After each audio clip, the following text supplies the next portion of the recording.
My best friend was foraging for wild vegetables in the hills behind the village when she stepped on a leftover landmine. My partner, Chen Weidong, was determined to trade his life for hers to get her out of there. I tried to talk him out of it, telling him it wouldn't work. Then I tumbled down the hill to fetch the village chief, who went to town to find an expert. My best friend was saved, yet in the dead of winter, she pushed me into the frozen river, as I struggled to climb out. Chen Weidong hurled a rock at me, knocking me back into the icy water. It's all your fault for wasting time, because of you. Meow Meow was so terrified she wet herself and was humiliated in front of everyone. Just die. When I opened my eyes again, I had returned to this day, the day we went up the mountain to forage for wild herbs. May you be stuck with each other forever, a perfect match made in hell. Chen Weidong declared with unwavering resolve. Meow Meow, I'm coming to save you. The moment you lift your foot, I'll put mine down in its place, that way, you'll be safe. Weidong, if you save me, what will happen to you? For you, getting a little hurt is nothing. I'm willing to do it. As the familiar dialogue echoed in my ears, I realized I had been reborn. In my past life, I was too panicked, only urging him not to do it because it was too dangerous. I had completely failed to perceive the deep affection in those words. I was such a fool. Running off to find the village chief, I ended up tumbling down the hillside. My face was a mess and my arm was covered in blood. Forget Chen Weidong and he Meow being ungrateful. They actually teamed up to do me in. At that thought, I immediately raised my voice and called out, Chen Weidong, do you have feelings for he Meow? He Meow's face flushed crimson. Cece, don't say that. Weidong's feelings are for you, not me. Chen Weidong squinted his eyes, scrutinizing me. It was a terrifying gaze, chilling me to the bone like the threat of a raised stone. Even as I trembled, there was no way back for me. You coward, if you like he Meow, just say it. I wish you two a lifetime of happiness. He Meow cooed sweetly. Weidong, do you really like me? Chen Weidong confessed with deep affection. Yes, you've always been the one I've liked the most in my heart. He Meow's face flushed crimson, and she said bashfully, but what about Cece? I took several steps back. I'm fine.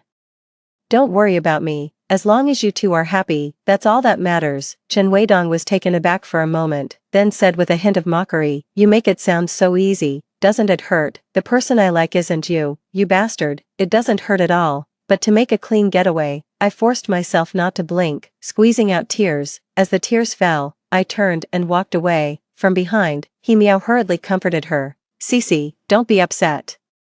You can't blame yourself for matters of the heart, Chen Weidong shouted. Even though I don't have feelings for you, we're still good friends. Don't forget about that job opportunity. Why on earth would I be upset? I'm over the moon. Chen Weidong was actually quite decent to both me and he Meow. In my past life, I always thought his kindness to he Meow was just a favor to me. In reality, his affection for he Meow came from the heart.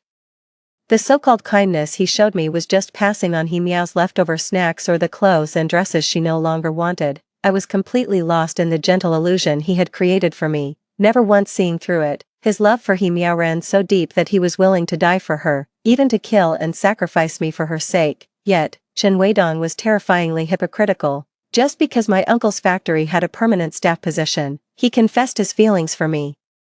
Once their relationship was official, the job was practically his for the taking. In this lifetime, that job is one thing he will never get his hands on. He wants to be with he Meow, two hearts beating as one for a lifetime. Well, I wish them eternal happiness together. He has no experience with bomb disposal. The slightest mishap, that would be interesting. After I decisively left, Chen Weidong and he Meow stared at each other, their gazes locked.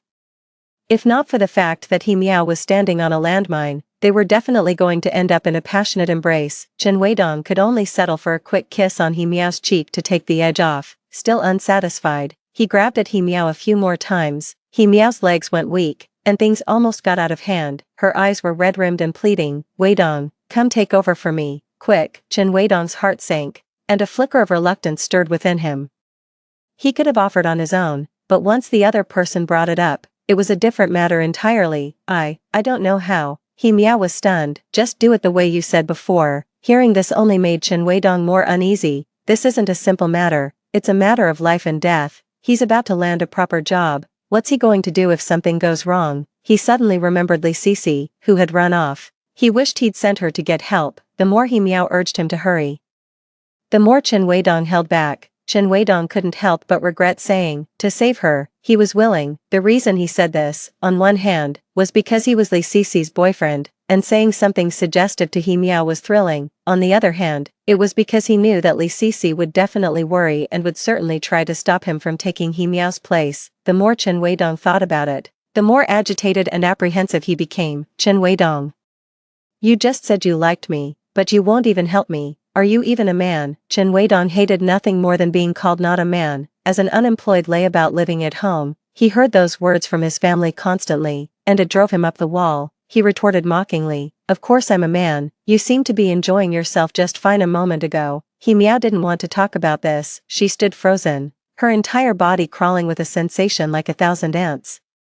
In an urgent tone, if you won't swap with me, then go find someone to save me. Chen Weidong breathed a sigh of relief and took off running down the stairs. Wait for me, meow meow. He Miao burst into tears, overwhelmed with a sense of injustice. I was at home, humming a tune while cooking. I was absolutely thrilled to have finally shaken off Chen Weidong and He Miao. I was just waiting to see Chen Weidong get his legs blown off. When I looked up and saw him standing in my yard, so that coward Chen Weidong was lying when he talked about trading his life for another's. Sisi, I'm exhausted, hurry up and bring me some water, he gasped. I pretended not to hear him, chopping vegetables with the kitchen knife. Thump, thump, thump. Chen Weidong rushed up to me. Li Sisi, are you deaf? Can't you hear me talking?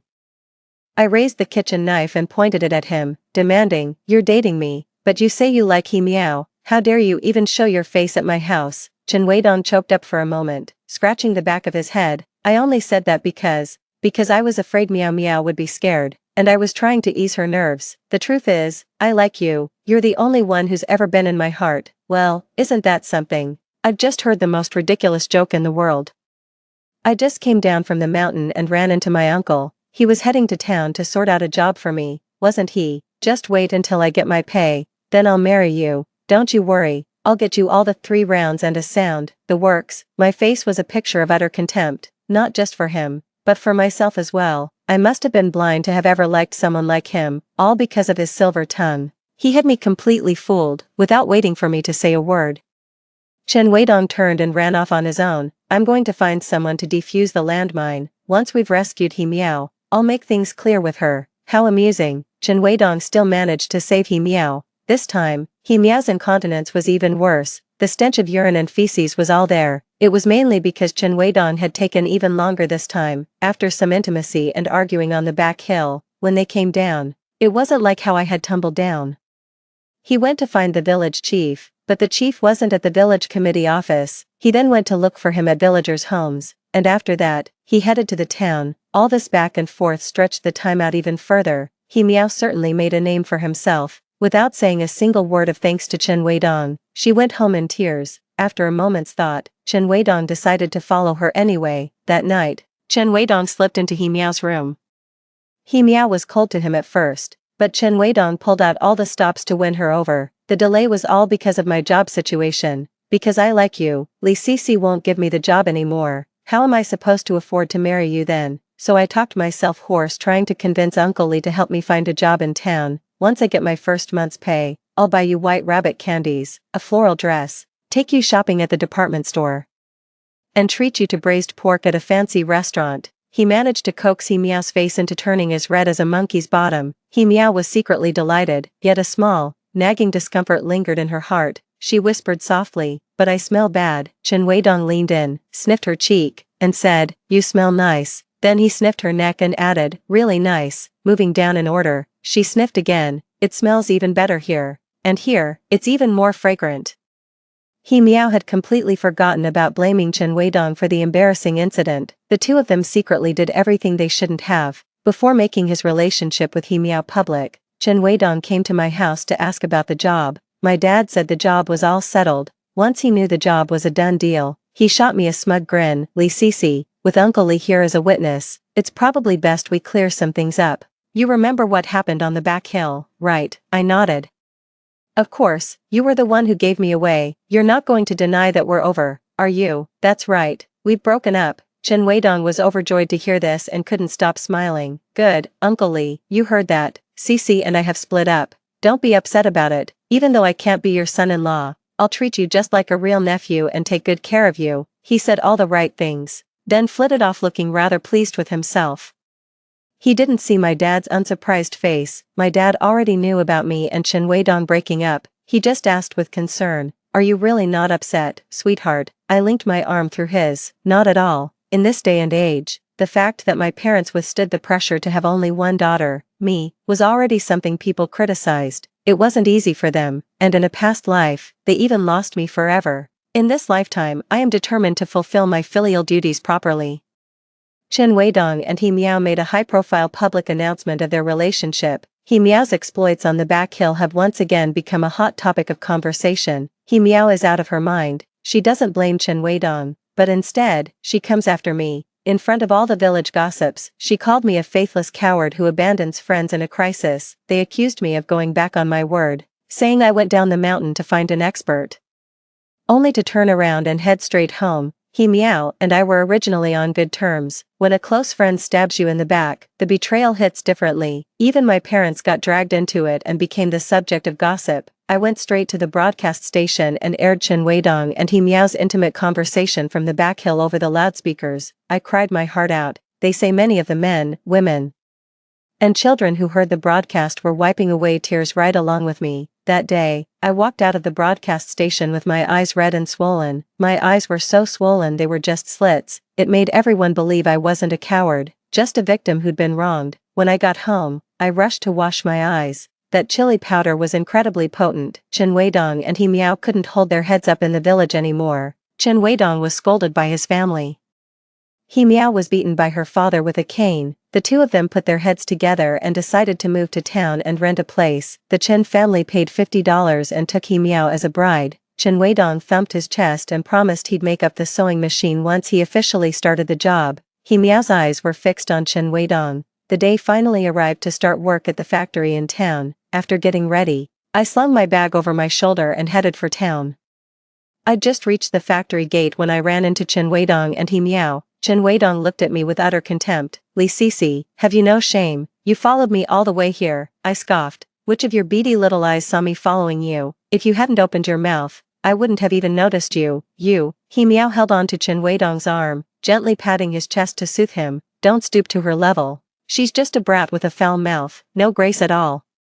No one would ever marry her. Now that you're working here, you're a person of status. We shouldn't lower ourselves by squabbling with such petty, common people. It creates a bad impression, and you're on track to become a director." He Miao was, as always, being a manipulative little schemer. Back when Chen Weidong and I were dating, she would constantly tell him to my face that I was naughty, unruly, and disobedient. I was foolish enough to think she was complimenting my liveliness and energy. In reality, she was subtly putting me down. I cleared my throat and called out, "He Miao, you're right. Speaking to you lot is beneath me." I took out my job assignment notice and entered the factory. Chen Weidong started shouting in a commotion. "How did she get in? Why can she go in, but I can't? I'm here to work. It's my first day."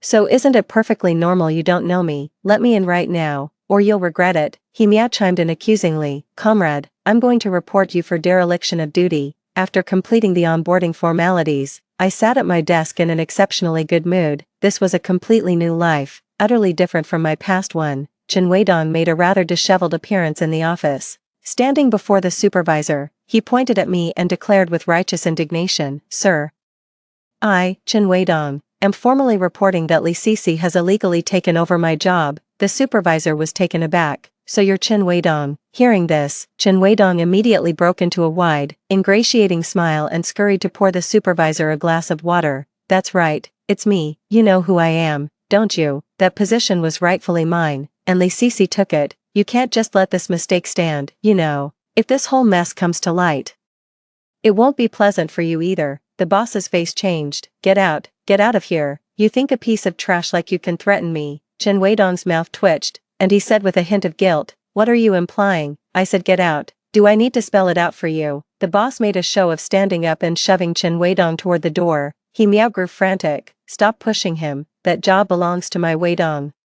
What gives you the right to hand it over to Li Sisi without asking?" "We're going straight to the factory director," the boss hurriedly said. "Don't go." Chen Weidong wore a smug look. "Who do you think you are? We're going. It was you who pulled the strings behind the scenes and gave my job to Li Sisi. You'll see." Chen Weidong and He Miao left. The boss looked at me and raised an eyebrow. "How was my performance just now?" I gave a thumbs up. Brilliant. Absolutely brilliant. Following a master like you, this apprentice is sure to live the high life. Chen Weidong still thought the job was his. I actually managed to catch my dad just as I ran down from the back hill and got home. He was just about to ride his bike into town to sort out a job. I quickly told him I wanted the job. Dad was really surprised, since he never wanted to give that job to Chen Weidong in the first place. I had to beg and plead with my dad, making a huge scene, before he finally agreed. He asked me with great concern if something had happened to make me change my mind. I told him I didn't like Chen Weidong anymore and that we had broken up. Only then did Dad believe me, and he left the house in high spirits. I did, however, ask my dad to keep it under wraps for me. I was worried that when the list was made public, Chen Weidong might report some discrepancy. At a time like this, even if you've done nothing wrong, you're still afraid of being reported. Once someone files a report against you, trouble is sure to follow. Factories are also subject to performance evaluations. Due to an individual's actions, our factory missed out on the recognition it rightfully deserved. This led to a reduction in the rewards that the employees were entitled to. This entire chain reaction of consequences is something we must bear responsibility for. Fortunately, no incidents occurred during the public announcement period for my name. Back then, Chen Weidong was too wrapped up in his romance with He Miao to even think about checking the public notice. Ultimately, he was convinced that nothing could possibly go wrong with the job. Through the window, I watched as Chen Weidong and He Miao were escorted out by security personnel. The security guards all wore stern expressions. They were a formidable bunch, tall, burly, and radiating authority. He Miao's eyes were red and brimming with tears. She flung her arms about. Her voice choked with sobs. "Don't you touch me. I can walk by myself." There was no chivalry to be found here. In no time at all, the details of the incident where Chen Weidong and He Miao caused a huge scene in the factory director's office had spread throughout the entire plant. Chen Weidong barged into the office, kicking the door open on his way in. The arrogance with which he entered was matched only by the humiliation with which he left. "I become a somebody now, even when I go for lunch. The cafeteria lady gives me an extra scoop of meat with my rice." To quote her exactly, "Listen, girl, eat more, put on some weight, then no one will dare to pick on you." That evening, I rode my bike home, fearing that Chen Weidong might be lying in wait for me. I took a detour. It wasn't until I could finally see my house in the distance that my anxiety began to ease. We were almost there, when Chen Weidong suddenly jumped out. "Cece." I hopped off my bike and looked at him warily. "What is it? What do you want?" "Don't be scared, I'm not going to hurt you. I just need to clarify something. Didn't you say you were giving the job to me? So why are you back at work?" "We're over." "So, the job offer is off the table. Do I really need to spell out the connection?" Chen Weidong was still confused. "But, the job was finalized before we broke up. How could you?" My eyes widened. "What are you talking about?" "We split the day He Miao stepped on that landmine."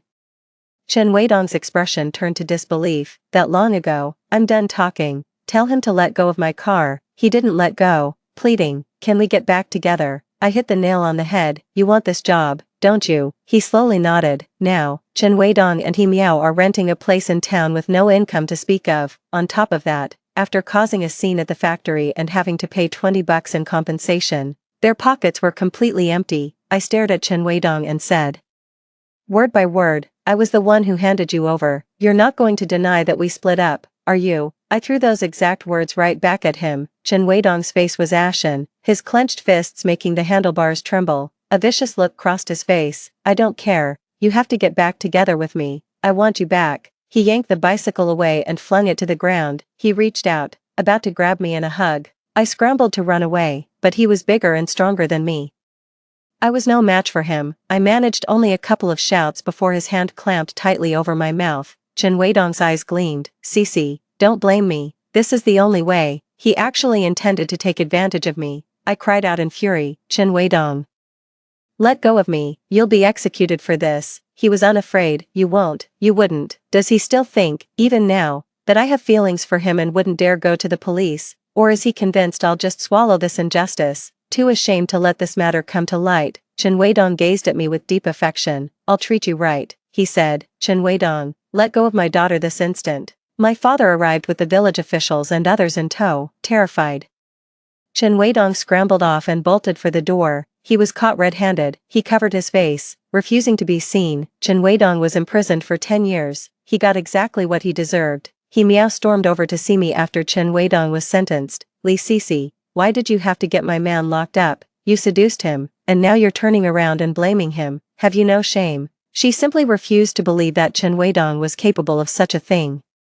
You go and clear his name right now. What's going to happen to my child? Is he supposed to be born without a father? He Miao is pregnant, too. Looks like she's going to have the baby. She's in for a tough road ahead. I didn't argue with her. If she were to fly into a rage and then complain of a stomachache or something, absolutely not, that would just be helping her. She has to face the consequences of her own actions, I said calmly. Since you think I've slandered your Weidong, why don't you go and file a complaint? Go ahead and sue me. Alright, all you do is bark at me. What's the point? It's completely useless. He Miao took those words to heart. She snarled, I'll prove you wrong. When Weidong is acquitted, you'll get down on your knees and kowtow to apologize to us. She actually went out to investigate. It's completely useless, but with so many witnesses, Chen Weidong's guilt is indisputable. There's no overturning this verdict. For this, He Miao spent every last bit of the little money he had. She went to the Chen family, weeping and wailing. The Chens, considering she was carrying their heir, reluctantly agreed to give her a place to stay and food to eat. But did she think she could just be a freeloading pregnant woman? Absolutely not. In the early months of her pregnancy, she still worked in the fields with the others. Later on, she stayed home to cook, wash clothes, and was kept constantly busy. Finally, she gave birth. It was a girl. The Chen family threw He Miao out, along with her infant less than a month old, while she was still in her postpartum confinement period. He Miao then went to her own family home, only to be turned away again. She was left with nowhere to go. She even came to me with pleading eyes, saying how difficult her life had become. She asked if I could help her. She even pleaded, saying, if not for me, then for the child's sake. I completely ignored her. In the end, He Miao appealed to the village committee, and they finally arranged for her to stay in an unoccupied house in the village. He Miao supported her child by working odd jobs. I was working in a factory when the national college entrance exams were reinstated. I took the exam and was admitted to university. I excelled in my studies and, after graduation, stayed on at the university as a teacher. I've turned my life around. Chen Weidong was released. Not only was he ungrateful to He Miao for waiting for him and bearing his daughter, he also beat He Miao half to death. He resented He Miao. If He Miao hadn't stepped on that landmine back then, none of what followed would have happened. He would have had a proper job, he would have earned a great deal of money, and his life would have been completely different from what it is now. If He Miao hadn't egged him on, he wouldn't have offended the factory director. He might have even landed a job there. He blamed all the setbacks in his life on He Miao. After Chen Weidong beat the man up, he took off. He was gone for a month before he came back. After returning, he treated He Miao much better, no longer hitting or scolding her, but that was the extent of it. He never went out, just stayed home drinking heavily. Though helpless, He Miao quietly accepted this way of life. Just having him by her side was enough, even if it meant no money, even if it meant drinking day and night like this. He Miao didn't know what had come over her. Why was she so unable to let go of Chen Weidong? Perhaps it was because that year, when she stepped on a landmine, Chen Weidong said he would trade his life for hers. He Miao chose not to dwell on the fact that Chen Weidong hadn't kept his word. She would only remember that it was Chen Weidong who had gone to find help to save her. She would be forever grateful for this debt of kindness. That year, I returned to my hometown to visit family. As luck would have it, I ran into the whole family. Chen Weidong was gaunt and emaciated, with sunken cheeks and a hunched back, looking like a man in his 70s. He Miao's face was worn and weathered, long devoid of its former luster, her clothes a patchwork of men's. Their daughter was pale and sickly thin, looking to be only about 5 or 6 years old. In the 1980s of today, I'd become the enviable 10,000 yuan household. Among the neighbors, there's nothing but praise for me. Meanwhile, Chen Weidong and He Miao have long since become the objects of everyone's scorn. Whenever they see me now, they don't even have the nerve to walk past me. They turned around in a panic and hurried off in the other direction. Their daughter called out from behind, "Mom, Dad, where are you going? That's the wrong way." Yes, the wrong path will eventually lead to its own consequences. Next, let's hear the following story. I was reborn back to the day my husband brought his white moonlight home. The two of them watched as my mother-in-law threw me out. My sister-in-law even sneered, calling me a barren old hen. I placed my hand on my belly. Inside here is a future top-tier celebrity and the world's richest person. I passed away peacefully in my sleep, surrounded by opulence and with my children and grandchildren all around me. Before I died, I thought to myself, aside from an imperfect marriage that led to a destitute first half of my life, I truly lived the second half as a role model for all women. My only regret is that I never got to properly teach that scumbag Lu Mingyuan, who abandoned his wife and daughter, a lesson. Little did I know, when I opened my eyes again, I saw Lu Mingyuan, holding his white moonlight's hand, slide a divorce agreement across the table towards me. He couldn't help but gloat, saying, "Momo just gave birth to twin boys for me a few days ago." Young Momo held his hand, looking at me with a provocative smile. Wait, didn't I die? Why does this scene feel so familiar? Ignoring the utterly contemptible expressions on that despicable couple's faces, I quickly grabbed the iPhone in my hand. So it was October 30th, 2011, in my past life. On this very day, Lu Mingyuan divorced me. I refused to accept it. So my mother-in-law beat me fiercely with a broom, determined to drive me out, the woman the fortune teller said could bear no sons and brought no prosperity to her husband. Back then, that bizarre family had no idea I was already pregnant, and 9 months later, I would give birth to a future superstar and the world's richest person. Oh, look who's here, my sister-in-law, Lu Xianxian, couldn't hold back any longer. Seeing me hesitate to sign the agreement, she started sniping from the sidelines in that sarcastic tone of hers. Look at the one who couldn't bear a son, all heartbroken. She knows her days of freeloading are over, that she'll be out on the streets digging for wild herbs. Now she's playing dumb and refusing to sign. Hearing this, my mother-in-law panicked. She immediately rushed to the kitchen, ready to grab a broom and recreate a scene from a past life. Seeing this, Lu Mingyuan put on a show of false sincerity. Yujia, let's just part on good terms. The agreement leaves you with an apartment and 500,000 in cash. That's more than enough for you to live comfortably for the rest of your life. Seeing me look up at him coldly, Lu Mingyuan sighed. Let's be honest, if Molly hadn't been forced into marriage by her family back then, I wouldn't have married you on a whim out of anger. All these years, you've had your fill of being Mrs. Lu. You should be content. Young Molly tugged at Lu Mingyuan's sleeve from the side. The house and 500,000. I deliberately ignored the white moonlight's little gesture and let my gaze drift toward the kitchen. Just as I expected, the moment Lu Mingyuan finished speaking, the exact same scene from my past life played out again. Lu Mingyuan's mother stormed out, brandishing a broom, and shouted aggressively, Why should she get it? She's had it easy all these years and hasn't even given our family a child. Why give it to her, so she can turn around and spend it on some other man? In my past life, it was amidst this kind of orchestrated hostility that I was beaten and driven out of the house. I tumbled down the steps and nearly had a miscarriage. After I was admitted to the hospital, Lu Mingyuan didn't even come to see me. He didn't care why I was hospitalized in the first place. All he did was bombard me with texts, pressuring me to finalize the divorce so he could legitimately register his 2 newborn sons under his name. Thankfully, I eventually gave up hope. After the divorce, I devoted myself entirely to raising the children I had brought into the world. My son is named Wang Jianjian, and my daughter is Wang Yanan. Back then, that was all I wanted, just for my children to grow up healthy and safe. I never could have imagined how things would turn out. All because of the string of outrageous stunts Lu Mingyuan pulled afterward. In the end, he actually drove the siblings to become world-renowned figures. But at this moment, I stopped dwelling on all that. Instead, I picked up the divorce agreement in front of me, casting a cold glance at the hands of that despicable couple, tightly clasped together, and the smug, gloating faces of that wretched mother-in-law and her daughter. I picked up the pen lying beside me and slowly added a supplementary clause. Addendum: Wang Yujia agrees to leave the marriage with no assets, on the condition that Lu Mingyuan relinquishes custody rights and refrains from any form of harassment or contestation regarding the children born during her marriage to him. Lu Mingyuan furrowed his brow and was about to speak. Young Momo, standing beside him, tugged at his hand again, while his mother, also nearby, wore a sneering expression.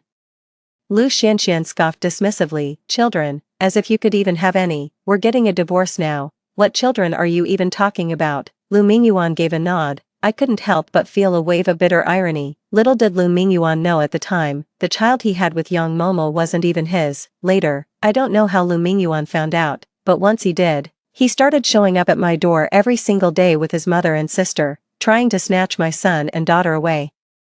They hounded us so relentlessly, like parasites clinging to our lives, that we lost count of how many times we had to move. By the time the lawsuit was finally won, I felt as though I had aged a decade. My hair had turned much grayer. Jianjian and Anan, the brother and sister, had their studies disrupted because of it. Thankfully, they were determined enough to pull their grades back up through sheer hard work. Otherwise, My happy later years would never have come to be, alright. I've signed my name. Since Lu Mingyuan had nodded in agreement to my final, most dreaded condition, I didn't hesitate any longer and signed my name directly on the divorce agreement. My mother-in-law, no, my former mother-in-law, hurriedly snatched the agreement from me, seeing the words voluntarily leaving with nothing that I had written. She grinned from ear to ear. Little did she know. The moment Lu Mingyuan finished signing, I turned and walked straight out.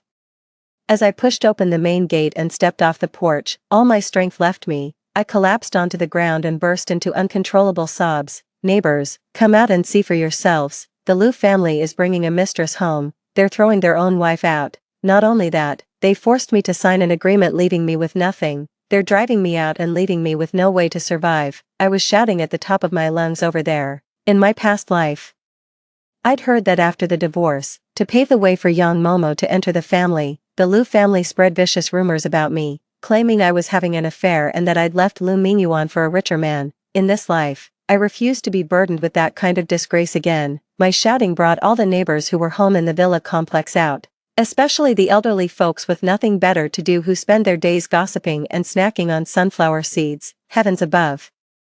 The Lu family is treating me like this for some mistress. Lu Mingyuan, do you have a conscience? You came from the countryside. Who do you think sold the house my father left me to fund your startup and give you the life you have today? Who was it that kept saying he'd bring your mother and sister to the city for a better life? Lu Mingyuan, you heartless bastard. You're not just heartless, you're inhuman, sneaking around behind my back, having an affair, and you even have a child with her.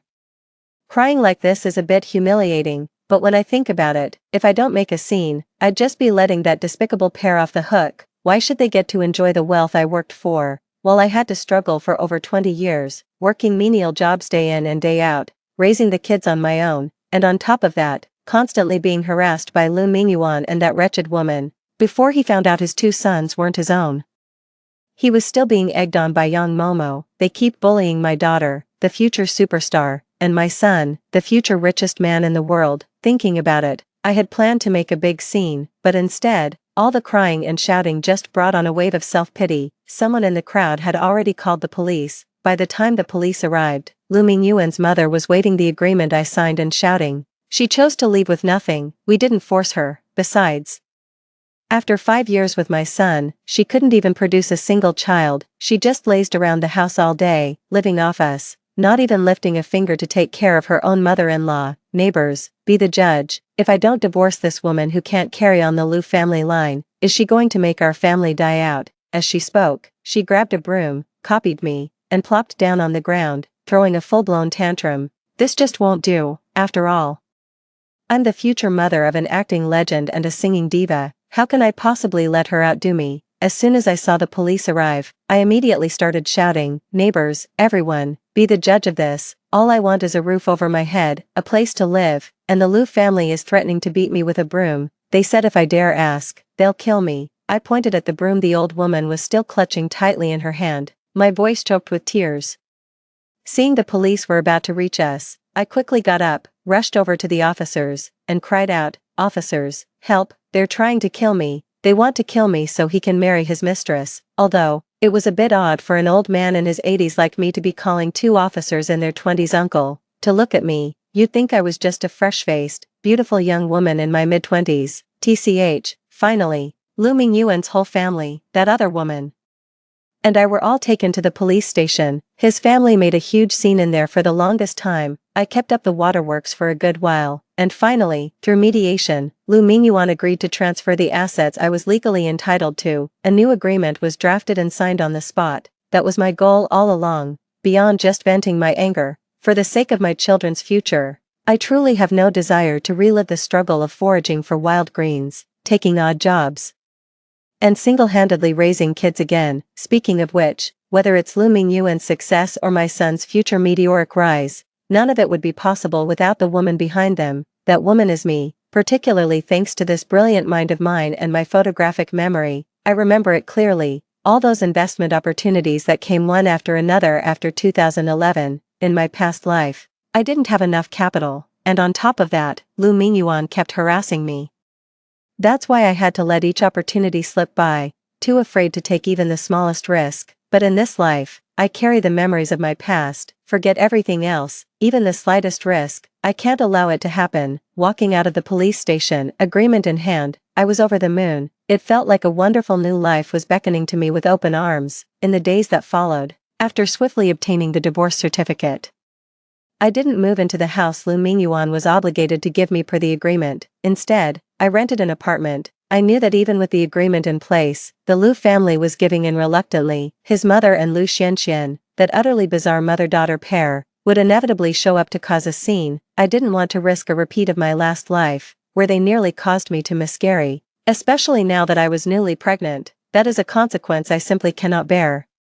It would be an even greater loss for the more vibrant and diverse world of the future, but I couldn't let that family off the hook, making them think I was too scared to claim what was mine. So, I deliberately hired a prestigious law firm, offering them 50% of the assets as their fee, to take care of the Lu Mingyuan family and any subsequent troubles for me. For an ordinary person, 50% would be an unimaginably huge reward, but for me, a mother who's also the wealthiest person alive with a mind full of knowledge about where the next big opportunities lie, that amount is just pocket change I could earn back in a snap. Of course, I have no way of knowing, since I've already altered the course of events. Will Jianjian and Anan still achieve the same fame and success, the same glorious life, as they did in their past life? But as a mother, even if my children in this life don't reach the same heights as before, I would still be happy. And as for money, even their mom can make money. That's insane. But for all my careful planning, I still underestimated just how shameless Lu Mingyuan and his family could be. Just 2 weeks after I moved into the rental apartment, Lu Mingyuan still managed to track me down through his connections. When the knock came at the door, I thought it was my food delivery. The moment I opened the door,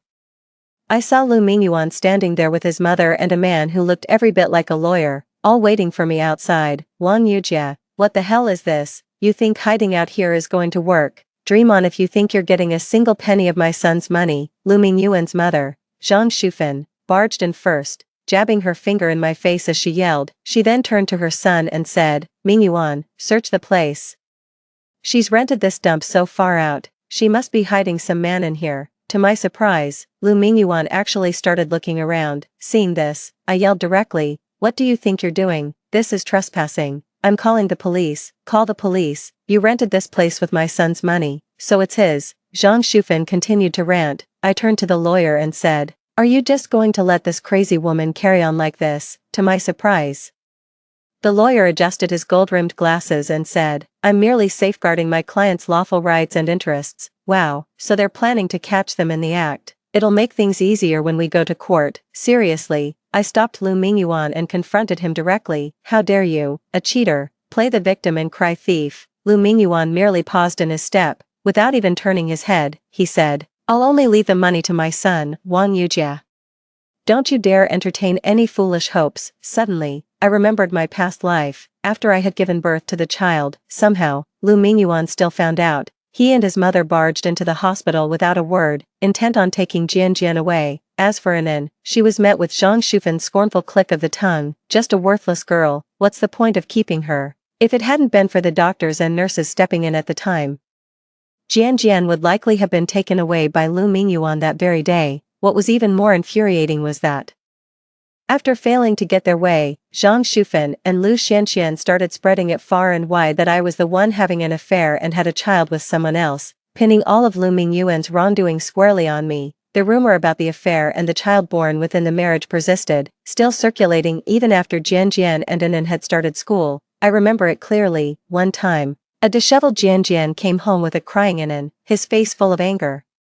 I asked what had happened. It turned out that some kids at school had taunted his little sister, calling her a bastard. Her brother, furious, had gotten into a fight with them, and the source of those rumors was none other than Lu Mingyuan's 2 worthless sons. I was furious back then. I went to their house demanding an explanation, only to be violently thrown out by Zhang Shufan. She stood there with her hands on her hips, hurling a torrent of vile insults at me. You shameless slut.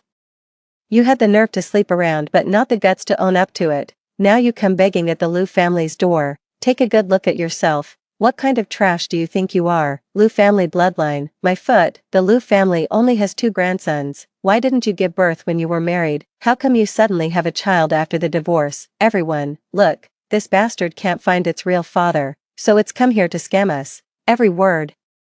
Every scene, even at the moment of my death, the injustice of it all still burns within me. In my later years, I thought about revenge. Unfortunately, by then, the Liu family had already fallen into ruin, with their household broken and their members scattered. It looked like karma had caught up with them. But since I wasn't the one who delivered it, I still felt a deep sense of dissatisfaction. Finally, Liu Mingyuan finished inspecting my small apartment, leaving no corner unchecked. Not even the closets. Looking at the messy state of the place, I shot a cold glance at Liu Mingyuan. Had enough? Are you satisfied now? Liu Mingyuan's face darkened. Zhang Shufan started cursing again. Just because you haven't found it doesn't mean it's not here. I'm not leaving today. Mingyuan, get the new agreement out. As Liu Mingyuan pulled an agreement from his jacket, Zhang Shufan sat down on the sofa, grumbling and cursing under her breath.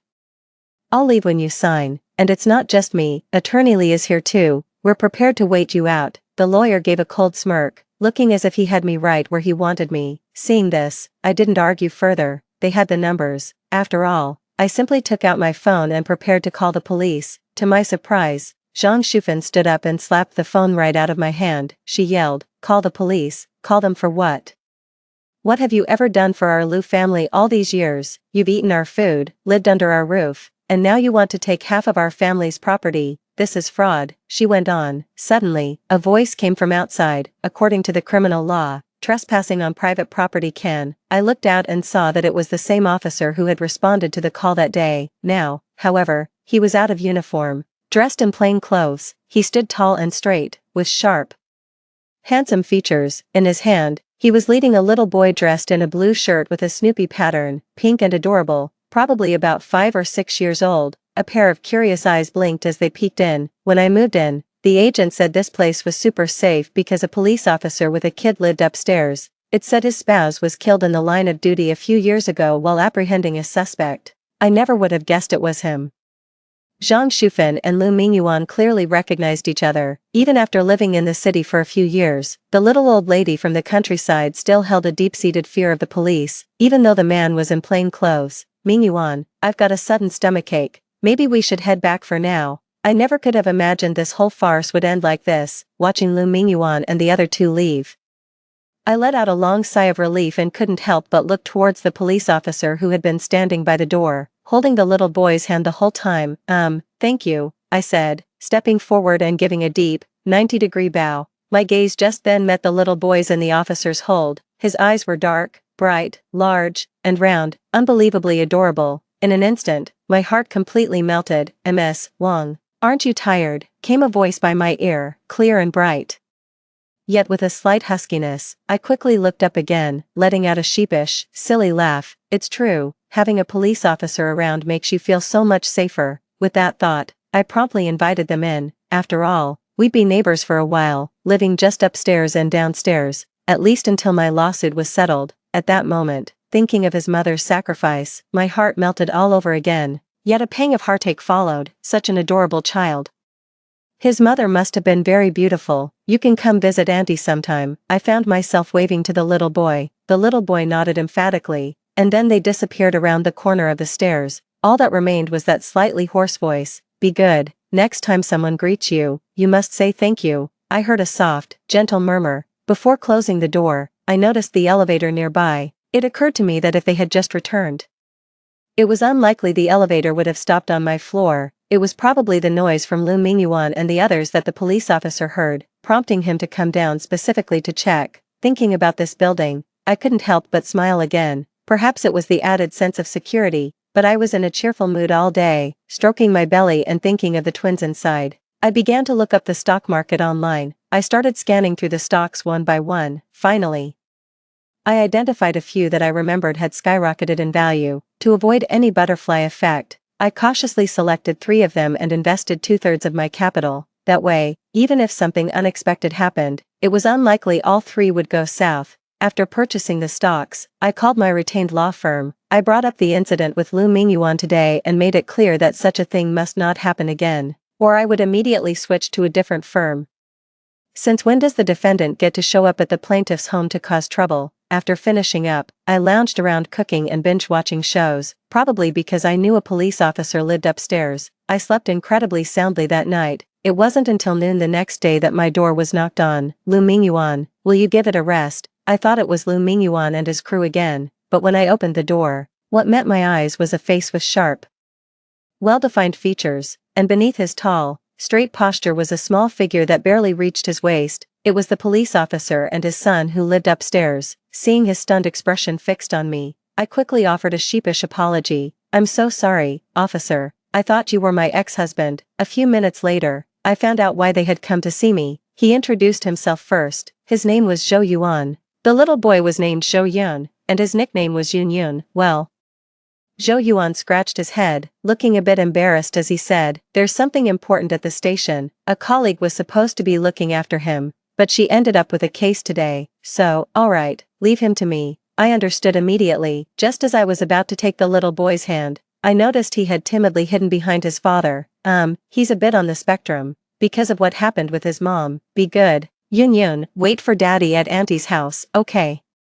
Officer Zhou patiently crouched down and spoke softly, finally coaxing a timid nod from the little boy. This scene made me instinctively touch my stomach. In my past life, I had also worried about my two children's mental well-being, afraid that Lu Mingyuan's repeated outbursts would negatively impact their development, ultimately leading to issues like autism. That's why I studied a great deal about parenting and child-rearing. As Zhou Yuan left, I saw gratitude in this young father's eyes. After saying goodbye to Zhou Yuan and closing the door, I led Yun Yun to the refrigerator and was about to ask him what he wanted to eat. Instead, he looked at my stomach and asked, completely out of the blue, Auntie, are you having a baby? This genuinely surprised me. Up until that moment, no one else had noticed I was pregnant, not even at the police station, where I hadn't mentioned it. In this life, I just want to claim what is rightfully mine, then, using what I know, I'll secure the best possible future for my child in advance. And of course, I need to stay far, far away from the Lu family. That's why I don't want Lu Mingyuan to find out I'm pregnant. Yun Yun didn't say a word, just nibbled on his finger and blinked at my belly, which reminded me of the autism Zhou Yuan had mentioned. That's right, Auntie is pregnant. There's a little brother and a little sister in here. Would you like to be friends with them later? I didn't think much of it. Just ruffled his hair and said with a smile, more to myself than to him. I saw a flicker of light in his eyes, but it was gone in an instant. After getting the milk and fruit, I led him to the sofa, had him sit down, and turned on the TV for him to watch. Agreeing to take care of Zhou Yuan's son wasn't because I had any interest in the young officer. Sure, he's handsome, but I've decided I don't want to get married again in this lifetime. I just want to devote all my remaining energy to my child's education. In my past life, my son and daughter both achieved great success, but my lasting regret was failing to give them a happy childhood. In this life, I want to build the best possible environment first, to make up for that past shortcoming. As for agreeing to Officer Zhou Yuan's request to look after his son, it was partly to repay him for his help. More than that, I feel an inexplicable tenderness and affection for the little boy nicknamed Yun Yun. When I look into his big, blinking eyes, I'm reminded of my own daughter. In her previous life, her eyes were ranked among the most soulful in the world. What if I raised him as a future son-in-law? I sat down on the sofa with my laptop, looking at Zhou Yun, when this bizarre idea suddenly popped into my head. My daughter is successful in every way and incredibly beautiful. It's just in the marriage department. Like me, she's a complete failure. I couldn't help but laugh. I wonder if Officer Zhou would feel like he's sending a lamb into a tiger's den if he knew about this. No, I shouldn't let my thoughts wander any further. For some reason, the more I look at Zhou Yun, the more I find myself liking him. To shake off that antiquated notion of an arranged marriage, I immediately booted up my computer and pulled up the stock market. I thought I was prepared for it, but the moment the screen loaded, I was utterly stunned. All three stocks I had bought were up. One of them, called Zinhualian, had even surged by 70%. From what I remember, this stock's price skyrocketed by a staggering 799.18% at its peak in 2011, a true rags to riches story. However, since it achieved this through a backdoor listing, many investors at the time were still too wary to buy in. They were afraid that if they bought, it would just slump back to its former dismal state. But I knew this stock's bull run had at least another 6 months or so before it would start harvesting retail investors. What I never expected was that, having just bought it yesterday, when I checked today, the stock had already hit the daily limit up in just half a day compared to yesterday's price. Just as expected, this passive income is rock solid. As for the other two stocks I bought, Zinhualian and China Fortune, They're still on their original trajectories, showing excellent upward momentum. I did the math, and in just one day, the value of my assets nearly tripled. It figures, the fastest way to make money is, naturally, by relying on the memories from my rebirth. At that moment, it hit me, if I had more capital on hand, I could leverage up much faster. With that thought, I immediately called the law firm I had retained. I asked them how much longer it would take to secure half of the Liu family's assets for me. If I'd had that money yesterday, I'd probably be crossing the 10 million threshold today. In less than a month, I'd be hitting the 100 million mark, and then, following the plan. Hello, is this Ms. Wang? Before I could even finish my daydream about outdoing my own son's wealth from a past life, the call connected. Yes, it's me, I was thinking. But before I could finish, I heard Zhang Shufan's loud shouting and my own lawyer's laughter over the line. Ms. Wang, what a coincidence.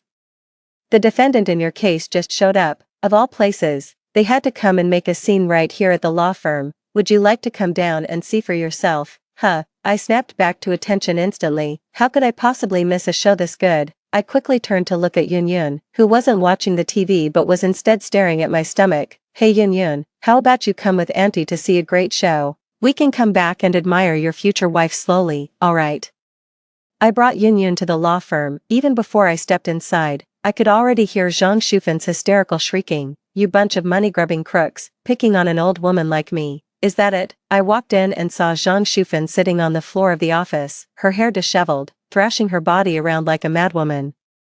Get the money back. That's all my son's money. That bitch Wan Yujia, she must be the one who paid you off. And that's all my son's hard-earned money. A nearby security guard stepped forward to try and lift her up, but before he could even lay a hand on her, Zhang Shufan threw her head back and collapsed onto the floor, wailing, they're hitting me, they're hitting me. Is there no justice left in this world? Come and see for yourselves. Lu Xianxian, who had been standing to the side, immediately chimed in. How dare you lay a finger on my mother? We'll see you in court. You'll be paying for this. The lawyer gave a helpless smile. Have you forgotten? This is a law firm. We're not exactly short on lawsuits. Lu Xianxian was clearly taken aback, but Zhang Shufan pressed on relentlessly. Don't you dare use the law on me. If you lay a finger on me today, you'll have to pay. The lawyers exchanged glances, each wearing an expression of speechless exasperation. I figured they probably rarely encountered someone so utterly unreasonable, someone you simply couldn't reason with using logic or the law. With people like that, there's only one approach that works, throwing a full-blown tantrum right then and there, screaming and shouting. Just as I was holding Yun's hand, enjoying the spectacle, Lu Xianxian turned around and spotted me standing in the doorway. I quickly stepped in front of Yun to shield her. You shameless bitch. How dare you show your face here? Lu Xuanxuan's expression instantly twisted with venomous hatred as she strode toward me. It's all because of you. You took our family's money. Give it back. The security guards were no match for a real harpy, but dealing with just Lu Xianxian was easy enough. They swiftly moved to block her path. Lu Xianxian flailed wildly, her sharp nails scratching several guards. Enraged, one of the guards kicked her squarely behind the knee. With a thud, Lu Xianxian dropped to her knees before me. I hastily took a step back. There's no need for such a grand gesture. Why don't you just die, you bitch? Lu Xianxian seethed with rage. Fortunately, the whole farce didn't last long before the police arrived. They swiftly apprehended the two individuals present, completely ignoring Zhang Shufan's hysterical protests. The lawyer on the side clearly wasn't idle either, recounting everything that had just happened to the police.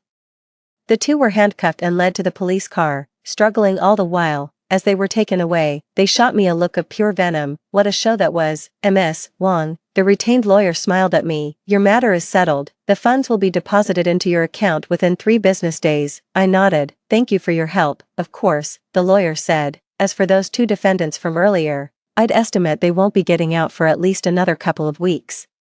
I couldn't help but laugh. Not bad. I spent the week in bed, resting for the pregnancy while trading stocks. Every single stock I bought soared. The money kept rolling in steadily. You could say I was raking it in hand over fist. During that time, Lu Mingyuan came looking for me, making a huge scene and accusing me of harming his mother. But Zhou Yuan threw him out. I really owe a lot to Zhou Yuan's help during this period. I checked the calendar and felt that my plan was just about ready to be set in motion. So I arranged a meeting with the CEO of Lu Mingyuan's rival company and put up $1 million to leverage a deal with him. I also informed him about Lu Mingyuan's dealings in counterfeit goods. What did the Lu family ever do to you to make you go after them like this? the rival CEO asked. I gave a faint smile. My ex-husband. Women can be truly terrifying. He doesn't understand what I've been through.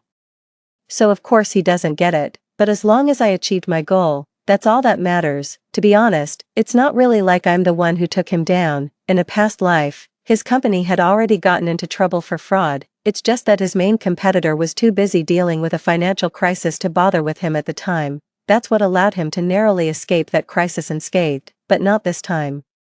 I sought out the boss of this company specifically to finish off Lu Mingyuan in one decisive blow. With all his fraud and deception, he got exactly what he deserved. A week later, the financial news exploded. A mysterious stock market wizard, with just $1 million in capital, shook the entire market. Every stock I invested in soared. My collaboration with the company's CEO was successfully finalized. With my help, Lu Mingyuan's crisis arrived with remarkable speed this time. First, the goods in his possession were seized, causing his cash flow to plummet. Immediately following that came the police investigation. Once the fraudulent activities were exposed, the only thing waiting for him was a takeover. While he was overwhelmed and scrambling, I contacted the bank again. Left with no other choice, Lu Mingyuan went to the bank to apply for a loan, hoping it would see him through this crisis. However, the answer was always the same: I'm sorry.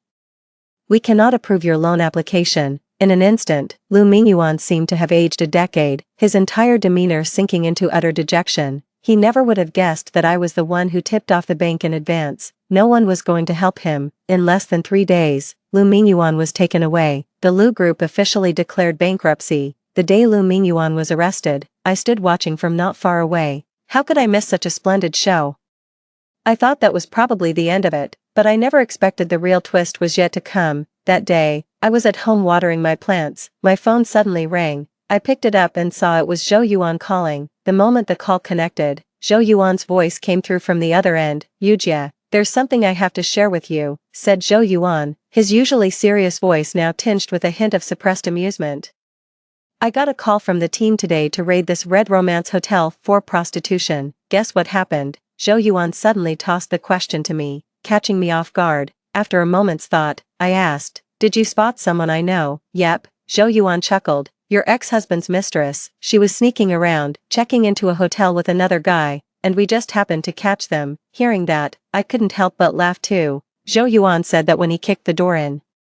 Yang Momo was scared out of her wits, desperately trying to cover herself with the blanket. The guy next to her was a total coward and didn't lift a finger to help. They were both handcuffed and taken away. I was actually wondering how to break the news to Lu Mingyuan, but these two just walked right into it themselves. Yang Momo had intended to keep this whole affair under wraps, which is why she specifically had her own family members post bail. But as luck would have it, Zhang Shufan and Lu Xianxian were released that very same day. The two groups ran into each other, asked a few questions, and immediately flew into a rage, getting into a huge brawl right there in the police station. She grabbed at Yang Momo's clothes and slapped her across the face, screaming, "You little tramp! How dare you cheat on my son behind his back? How dare you hit me? How dare you?" Yang Momo wasn't about to back down either. Especially with her own family right there. Zhang Shufan didn't get the upper hand at all. Even the police couldn't hold them back. They almost got thrown right back in the slammer the moment they were let out. In the end, the two groups stormed off, red-faced and furious. Of course, I wasn't there myself. Zhou Yuan told me all this when he got back. We've grown much closer now, and we often take Yunyan out for meals together. I have to say, Zhou Yuan really is a good man. If I didn't already see his son as a potential son-in-law, maybe. The Lu family spent all their money to get Lu Mingyuan out. That very day, Lu Mingyuan went to Yang Momo's home. He dragged her out onto the street by her hair. While onlookers recorded the whole incident, they successfully went viral on Douyin. Lu Mingyuan slapped Yang Momo across the face, shouting furiously, "You bitch, I'll teach you to cheat on me. You useless loser, you can't do anything right, you deserve to be cheated on." Yang Momo's entire family came rushing in. It was quite the spectacle. As the fight went on, Yang Momo suddenly lost her temper. "Let me tell you something, Lu Mingyuan, not only have I been cheating on you, but the child isn't even yours." Hearing this, Lu Mingyuan froze on the spot. His eyes were bloodshot with rage. Nothing is more agonizing than raising a son who isn't your own. Even the Lu family was absolutely furious upon hearing the news. It's said that Zhang Shufan was rushed to the emergency room that very night. The fallout from this whole fiasco was Lu Mingyuan's utter disgrace and Yang Momo's internet-wide infamy. I feel no sympathy whatsoever, only a deep sense of satisfaction. They got exactly what they deserved. Finally, a few days of peace and quiet. There was a knock at the door. I thought it was Zhou Yuan returning, but to my surprise, it was Lu Mingyuan. The moment he saw me, he dropped to his knees with a thud. His eyes red-rimmed as he stared up at me. Yujia, I was wrong. Please forgive me. I lost my head for a moment. I'm begging you. He knelt at my feet, weeping bitterly, while I immediately retreated back inside and shut the door. I tried to close the door, but he suddenly thrust his hand out to block it. Yujia, I know you still love me. Please, let's get back together. I swear I'll never cheat on you again. His eyes were wild and bloodshot, fearful. I took a step back. What if he flew into a rage and hurt the baby I'm carrying? That child is mine, isn't it, Yujia? For the child's sake, can't we just make up? Lu Mingyuan kept sobbing. Seeing I wasn't responding, he got up from the ground and began advancing toward me. Step by step, I hastily backed away, my mind racing frantically for a way out. Just then, I saw a tall, imposing figure suddenly approach from behind Lu Mingyuan. My heart instantly settled into a calm stillness. Yujia.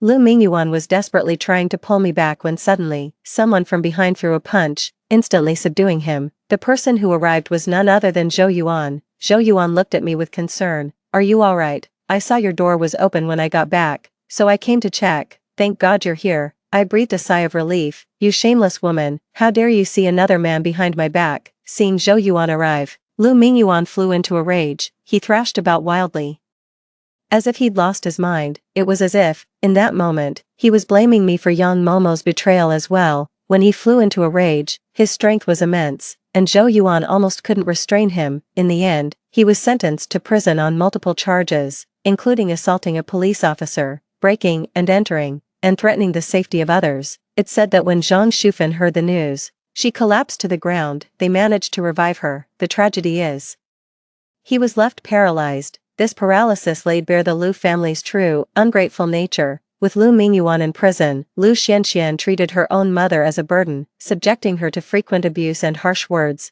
Their days of peace are over for good. As for me, of course, I'd dive right into the stock market, invest some money, and then live out my blissful life as a single, wealthy lady. 23 years later, Jiankong and Ping'an had both grown up, just like in his past life. Jian became the world's richest person. Perhaps because of the changes I made, Jian is even wealthier and more filial in this life than in the last. Even Inan, who entered the entertainment industry to pursue her dream, successfully became a top-tier star. At this year's Oscar ceremony, Inan successfully won the highest achievement award and is now a regular feature in all kinds of magazines. May I ask, how did you manage to raise two such successful children? The reporter, holding the microphone, had finally secured my interview, her eyes brimming with hope. I paused for a moment and thought, honestly, it's not much. Their own hard work is the real key. That's the honest truth. For my two children, their own effort is what truly matters most. The reporter asked me a few more questions, and I answered them all. That interview was plastered everywhere for promotion, and countless people rushed to hold me up as a role model. And today is my daughter Inan's wedding day. The man she's marrying is none other than Zhou Yun, the son-in-law I had my eye on from the very beginning. Their wedding was a spectacular affair, attended by dignitaries and celebrities from all walks of life. Even in that moment, I couldn't hold back my tears. My daughter has finally gotten married. She will have children and become a mother herself. But she won't have to go through the things I went through. Mom, I placed Inan's hand in Zhou Yun's myself, watching him vow to care for my daughter for the rest of his life, and Inan turned and hugged me. It was perfect. I have truly lived a good life. The wedding of the century was front-page news across all media outlets and remained a top trending topic on Weibo for a full month. Countless people were envious. On the third day after the wedding, Inan came back to visit me. In the evening, after our family finished dinner, Inan quietly slipped into my room. I sighed helplessly.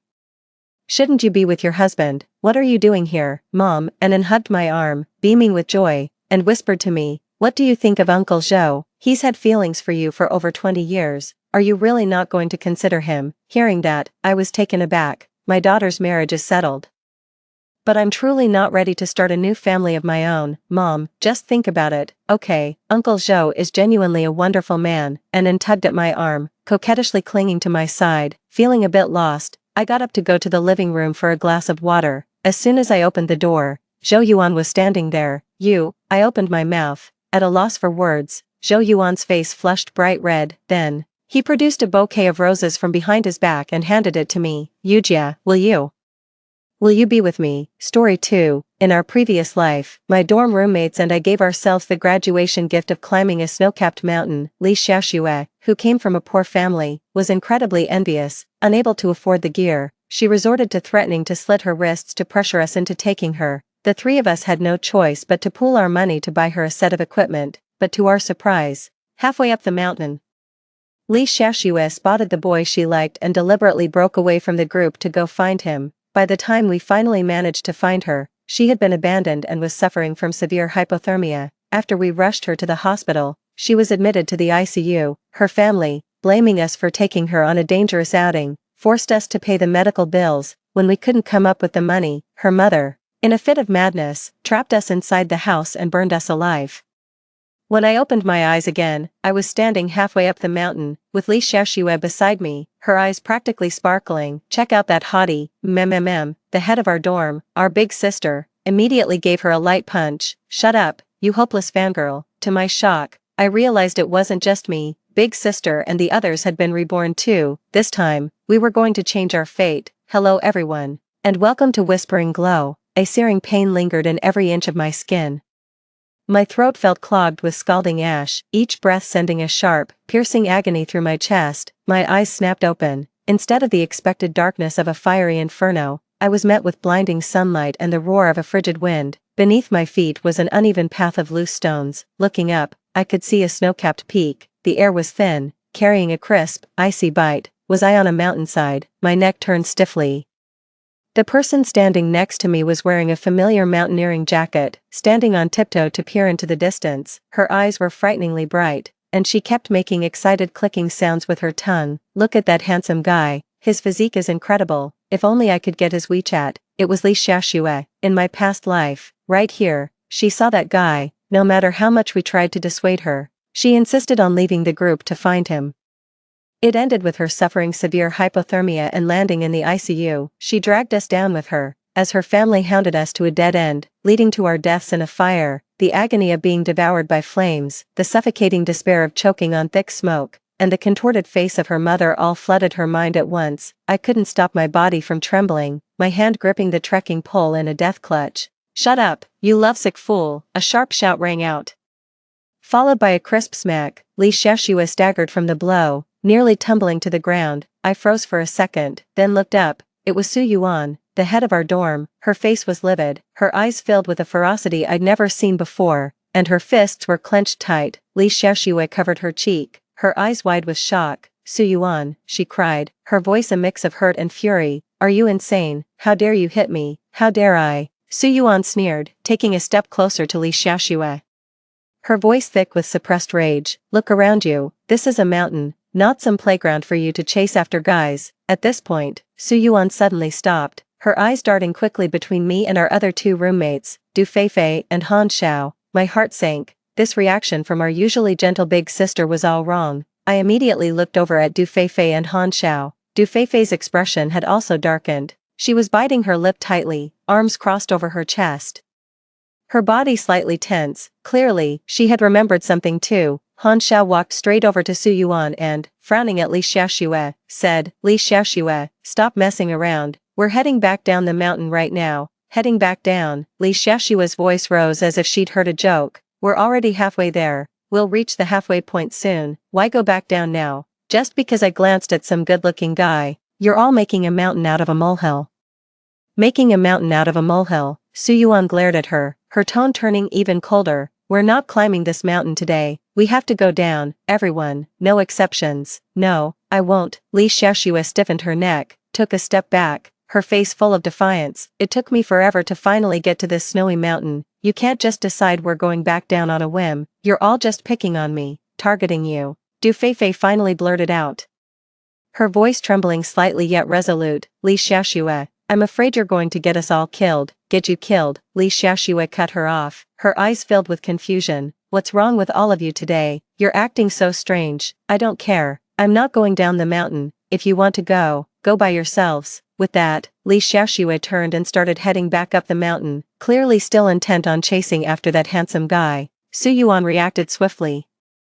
grabbing her by the arm with such force that Li Xiaoxue cried out in pain. Leaving, not a chance. Su Yuan's voice was ice cold. Today, you have two choices, either come down the mountain with us, or write a formal statement, put it in black and white that you're leaving the group of your own free will, and that no matter what happens afterwards, it has nothing to do with us or the school. Li Xiaoxue was taken aback. Clearly not expecting Su Yuan to pull this move, she struggled, trying to wrench her hand free from Su Yuan's grip. Why should I write a statement? She shouted. You're just bullying me. Bullying you. Han Xiao pulled a small notepad from her backpack and held it out to Li Xiaoxue. We're giving you a choice. If you insist on staying here, don't expect us to clean up your mess if anything goes wrong. That's right. You also need to call your parents and your school to prove you're the one who insisted on going up the mountain. It has nothing to do with us. Li Xiaoxue's expression finally changed. She looked at the serious faces of the three of us, then at the pen and paper being held out to her, a flicker of panic flashing in her eyes. She probably sensed that something was off with us today, that we weren't going to humor her like we used to. I'm not writing it. Li Xiaoxue was still putting up a tough front, but her voice had noticeably weakened. You just don't want to take me hiking and are making excuses. Whether it's an excuse or not, you know the truth. Su Yuan released her arm, her tone leaving no room for argument. You have 10 minutes to decide, either come down the mountain with us, or write a statement of guarantee. After 10 minutes, we're leaving, regardless of your choice. With that, Su Yuan turned away from Li Xiaoxue and said to the rest of us, pack your things, we're heading down. Du Feifei, Han Xiao, and I quickly nodded and began gathering our belongings from our backpacks. Before the hike, Li Xiaoxue had shirked her duty, using the excuse that she wasn't as fit as us, and made us carry all the supplies. Even if we go down the mountain, she won't get far. Besides, with all that arguing, the handsome guy is long gone by now. She stood there, her face turning pale then flushed. She kept glancing between us and the direction up the mountain, clearly wrestling with a decision. 10 minutes passed in a flash. Su Yuan checked her watch and said to Li Xiaoxue, made up your mind, which one will it be? Li Xiaoxue bit her lip, clenched her fists, and finally said with reluctance, I'll go down the mountain with you. She probably understood that if she really signed that guarantee, no one would be able to help her if anything happened later. Besides, she didn't dare to actually stay behind alone in the snowy mountains. Su Yuan didn't say anything more, just uttered a cold, follow me. Our group began the descent down the mountain. Li Xiaoxue trailed behind the whole way, sulking. Every now and then, she would shoot us a glare and mutter something under her breath, probably cursing us out. I had no mind to pay her any attention, still reeling from the shock of having been reborn. So it wasn't just me, my eldest sister, Du Feifei, and Han Xiao. They all remembered their past lives too. The walk down the mountain felt unusually heavy. The cold wind whipped against my face, but it couldn't scatter the flood of memories churning in my mind. What on earth possessed the three of us in our last life to insist on bringing Li Xiaoxue along to climb that snowy mountain? Who was it that first suggested a mountain climbing trip for our graduation? Du Feifei suddenly spoke up, her voice scattered by the wind. I paused for a moment, my steps faltering slightly. I think it was Han Xiao. You said you wanted to challenge yourself before graduation, and that the money we'd saved from our part-time jobs would just about cover it. Han Xiao sighed and kicked a small pebble at her feet. If I'd known it would turn out like that, I'd have rather spent 2 weeks lounging at the beach. Su Yuan tightened her grip on the trekking pole, her voice laced with bitterness. Remember how Li Xiaoxue cried to us back then?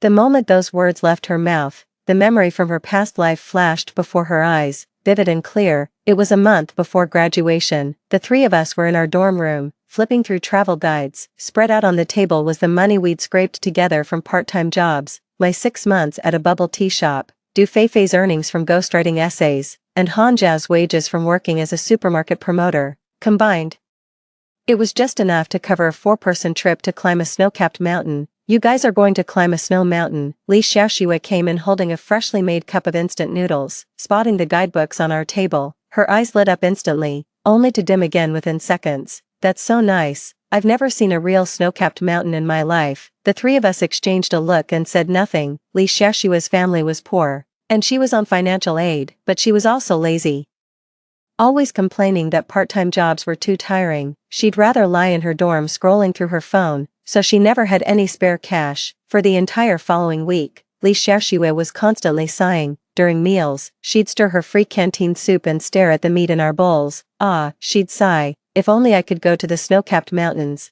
I'd take so many photos to show the folks back home. What a shame. I guess that's just not in the cards for me. That evening, as we were packing in the dorm, she sat on the edge of her bed knitting a scarf. As she knitted, tears started to fall. Do you all think I'm too poor to come? Is that why you don't want me? I know I don't have any money, but I really want to go. Couldn't you just take pity on me? Seeing her cry, my heart softened a little. It's not that we don't want you to come, it's just that climbing a snow-capped mountain costs money, and the proper gear isn't cheap. I can make do with the gear I have. Li Xiaoxue quickly wiped her tears away. I can wear my dad's old coat, and my shoes will be fine. I just want to go with you, that's all. Du Feifei frowned. That won't work, the mountain will be freezing. An old coat won't keep you warm at all. It's dangerous. I just knew no one in this world cared about me. That night, Li Xiaoxue made 3 cuts on her own wrist, and we took her to the infirmary. The doctor told us seriously. Student Li Xiaoxue is showing signs of depression. Please try not to upset her. We were just kids who had never faced anything so serious before. We were scared out of our wits and felt terribly guilty. That night, the 3 of us huddled under the covers, whispering as we discussed the situation. What if something really happens to her? We'd be responsible, I said, poking Han Xiao in the bunk above me. Han Xiao rolled over. But the gear isn't cheap.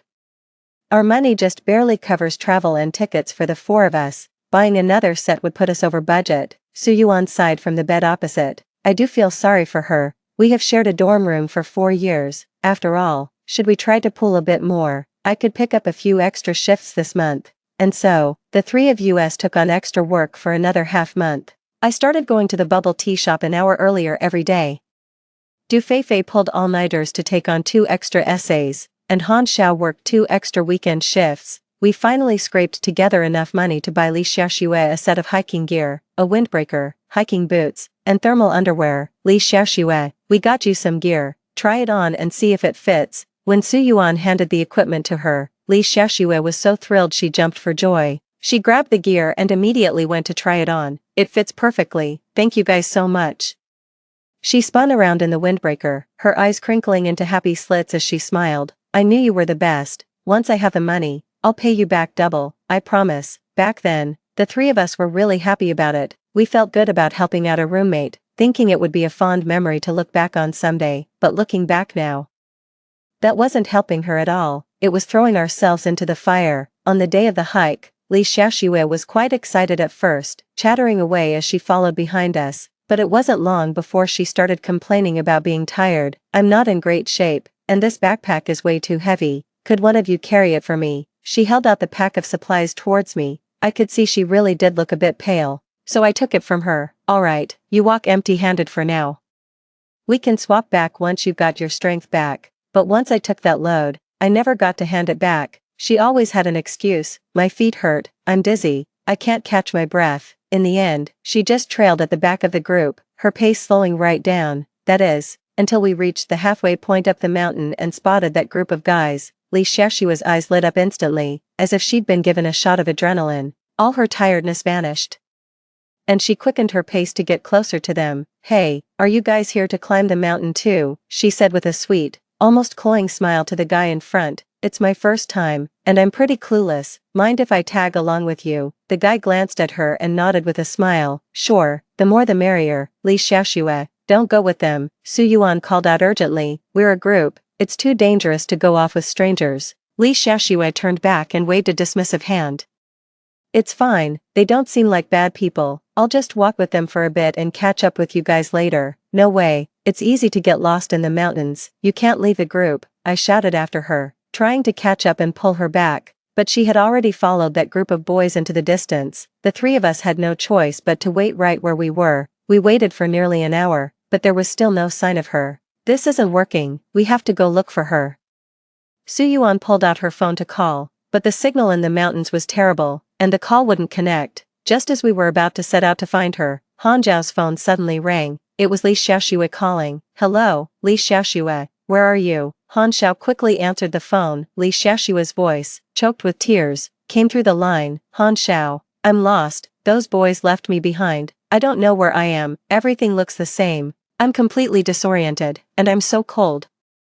Don't panic, Han Xiao tried to calm her down. Look around, do you see any landmarks, like a particularly tall tree? or a large rock? I don't know. Li Xiaoxue's crying intensified. I'm so scared. I twisted my ankle. I can't walk. Please, you have to come find me. The three of us didn't hesitate. We headed in the general direction she'd mentioned on the phone and searched for nearly 2 hours before finally finding her huddled beneath a large boulder. She was curled into a tight ball, her face deathly pale and her lips a purplish blue from the cold. Her jacket was wide open, the zipper not even pulled up. Li Xiaoxue. I rushed over and helped her up. Why is your jacket open? Don't you know how cold it is? She was dazed, her gaze unfocused. I was hot. I worked up a sweat when I was running earlier. Su Yuan felt her forehead, and her face instantly paled. Oh no, she's hypothermic. Quick, zip up her jacket. We need to get her down the mountain and to a hospital, now. The three of us took turns carrying her on our backs, stumbling and trudging our way down the mountain path. She wasn't light, and we were soon drenched in sweat from the effort, but none of us dared to stop. We all knew just how deadly hypothermia is in the snowy mountains. We finally made it down and managed to flag down a car to rush her to the hospital. The doctor said if we'd been just half an hour later, she wouldn't have made it. They sent her straight to the ICU. Doctor, how is she doing? I grabbed the doctor's arm, frantic with worry. The doctor frowned. She's still in critical care. Her condition isn't good. We need the medical fees paid immediately. 50,000 to start. 50,000 was no small sum for the three of us. We'd pretty much spent all our money on the trip. I'll go ask my parents for it. Han Xiao pulled out his phone. Let's just get her stabilized first. Su Yuan and I immediately contacted our families, scrambling together just enough to come up with the 50,000 yuan to hand over. Back then, we were still thinking that as long as Li Xiaoxue recovered, we could worry about repaying the money later. But we never could have imagined that those 50,000 yuan were just the beginning of the nightmare. More than a dozen of Li Xiaoxue's family members showed up and cornered us right outside the ICU doors. Was it you three who took our Xiaoxue up that mountain? A man in a floral shirt charged forward, jabbing his finger in our faces. Are you out of your minds? You think a place like that is some casual hike? Now you've landed our Xiaoxue in the ICU. What do you have to say for yourselves? I was stunned for a second before quickly explaining. Sir, it wasn't intentional. Li Xiaoxue got separated from the group. That's how the accident happened. Bullshit. Li Xiaoxue's mother suddenly rushed over, grabbed me by the hair, and slammed me against the wall. My Xiaoxue is a good girl. She'd never just wander off. You must have forced her. You're just jealous and led her into danger on purpose. Auntie, please don't hit her. Su Yuan hurried over to pull her away. Let's talk this through calmly. We've already paid 50,000 for the medical bills. The most important thing right now is for Li Xiaoxue to get the treatment she needs. You think 50,000 is enough to shut us up? Li Xiaoxue's mother shook off Su Yuan's hand, spraying us with spittle as she yelled. If anything happens to my Xiaoxue, you three will have to sell your blood and kidneys to cover the medical bills, and if she's left with any lasting damage, you'll be supporting her for the rest of her life. Du Feifei was trembling with rage. Auntie, be reasonable. Li Xiaoxue left the group on her own to go with someone else. We did everything we could to save her.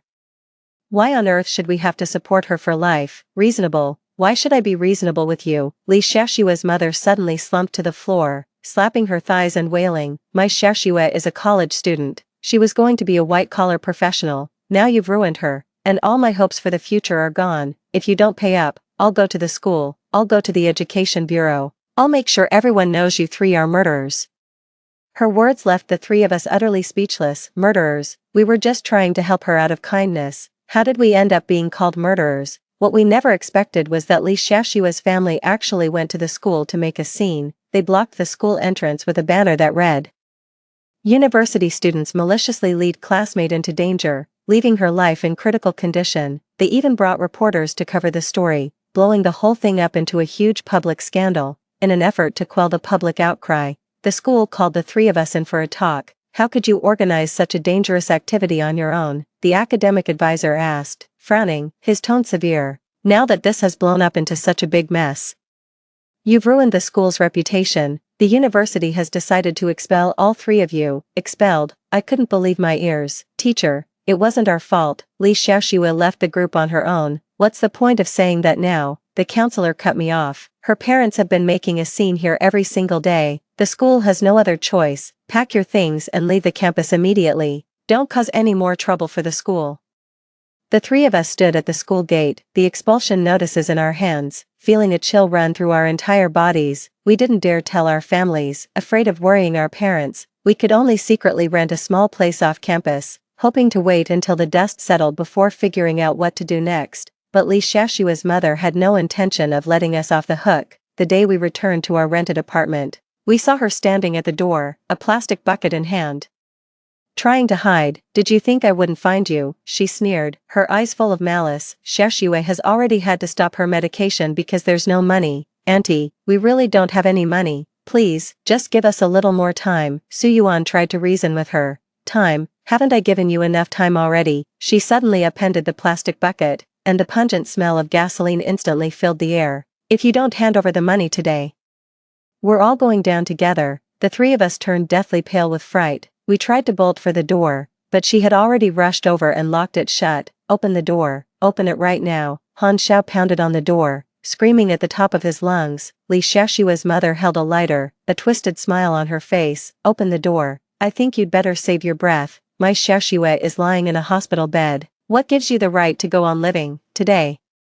I'm going to burn you all to a crisp to pay for what you did to my daughter. Are you insane? Li Shashue is still in the hospital. If you burn us to death, who's going to pay her medical bills? I tried to reason with her. Medical bills? She laughed even more maniacally. I don't care, you hurt my daughter, so you have to die. Even if I go to prison, I'm taking you all down with me. She raised the lighter, and the flame shot up with a whoosh. The gasoline ignited instantly, erupting into a raging inferno. A wave of intense heat immediately engulfed us. Help, somebody help. Du Feifei screamed through her tears, desperately looking for an escape, but the room was filled with fire. There was nowhere to hide. The thick smoke choked me, and the fire seared my skin with an agonizing pain. Staring at Li Shashua's mother's deranged face, my heart was flooded with nothing but endless regret. If only I hadn't been soft-hearted and taken her to climb the snow-capped mountain.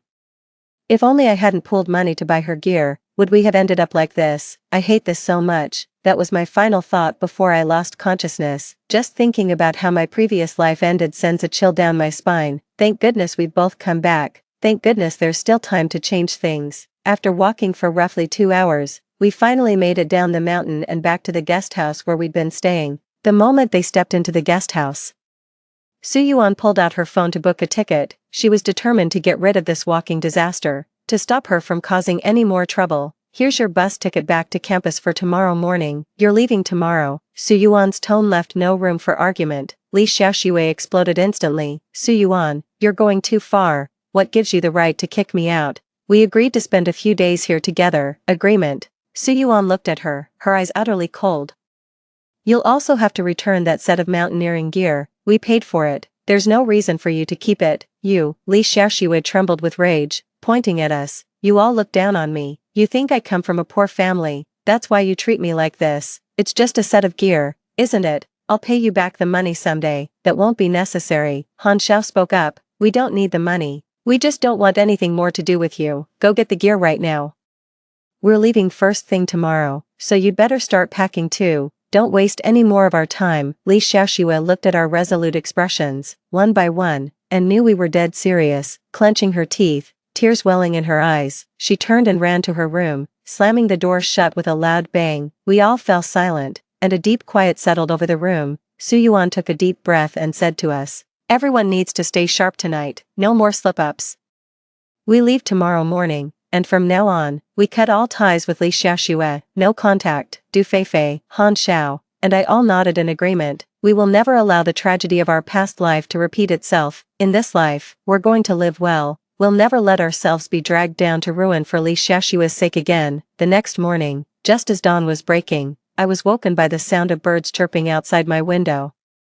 The thought that today I'd finally be free of Li Xiaoxue and could continue our graduation trip filled me with such relief that even the weariness from my poor night's sleep began to fade. Get up and pack. Let's get an early start today so we can make it to the viewing platform by noon. Suyuan's voice, tinged with excitement, came from outside the door. I scrambled out of bed, and after washing up, went to knock on Du Feifei and Han Zhao's door. The three of us packed our bags.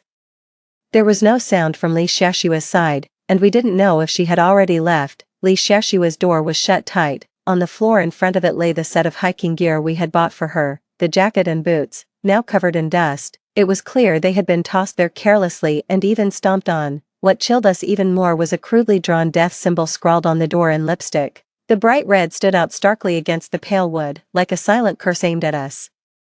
That Li Xiaoxue, she's truly vicious, Han Xiao frowned, her voice thick with anger. She's gone, but she still can't leave well enough alone, stirring up all this nonsense. Du Feifei was also a bit shaken. She tugged on my arm and asked, "You don't think she went to get someone to come after us, do you?" Su Yuan stepped forward and pushed against Li Xiaoxue's door. She found it was unlocked and it swung open easily. The room was empty, the quilt was thrown on the floor, and on the desk sat a used-up tube of lipstick, Du Feifei's, which Li Xiaoxue must have swiped at some point without anyone noticing. Li Xiaoxue had long since vanished without a trace. She's probably gone. Su Yuan checked the room and breathed a sigh of relief. If she really wanted to cause trouble for us, she wouldn't have left the gear behind. My guess is she felt too embarrassed and left overnight. I looked at the equipment on the floor, then at the death mark on the door. A slight unease lingered in my heart, but it was mostly overshadowed by a sense of relief. At any rate, Li Xiaoxue had finally disappeared from our sight. Forget about her. Let's get out of here and not let her ruin our mood. Su Yuan picked up the gear from the floor and stuffed it into the bag the homestay owner had given us. This stuff is no use to us. We'll donate it to charity once we get down the mountain. The three of us picked up our luggage, settled the bill with the guesthouse owner, and set off towards the snow-capped mountains. With Li Xiaoxue, that dead weight, no longer holding us back, our steps felt much lighter. We chatted and laughed along the way, and the gloom brought on by the rebirth and memories gradually lifted. After walking for about an hour, we finally reached the foot of the mountain.